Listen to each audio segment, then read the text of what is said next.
The United States says it's given up putting pressure on Israel to stop settlement building in the West Bank. The Americans are now looking at other options to get the Israelis and Palestinians back to the negotiating table. Middle East correspondent Ben Knight reports. An admission of defeat or a tactical retreat? Whichever the case, the American decision to back off the pressure on Israel has been welcome news to Jewish settlers.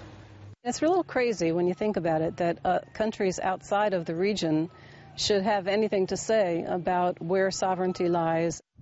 But of course the West Bank isn't part of Israel.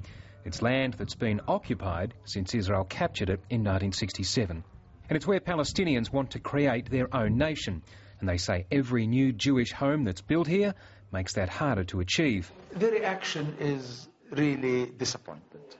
Disappointment of an action that shows inability to really implement what the roadmap is saying. It is our firm belief that the Palestinian desire for sovereignty is possible to reconcile with Israel's needs for security.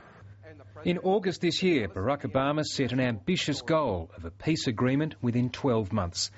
It may have seemed vaguely possible back then, but certainly not now.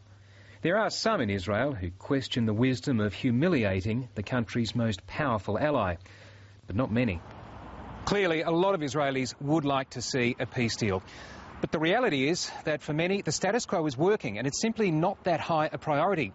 On the other side of that security barrier inside Israel, the economy is strong and restaurants and buses simply aren't blowing up anymore. And what happens here in the occupied West Bank can often seem like it's on the other side of the world. Ben Knight, ABC News in the West Bank.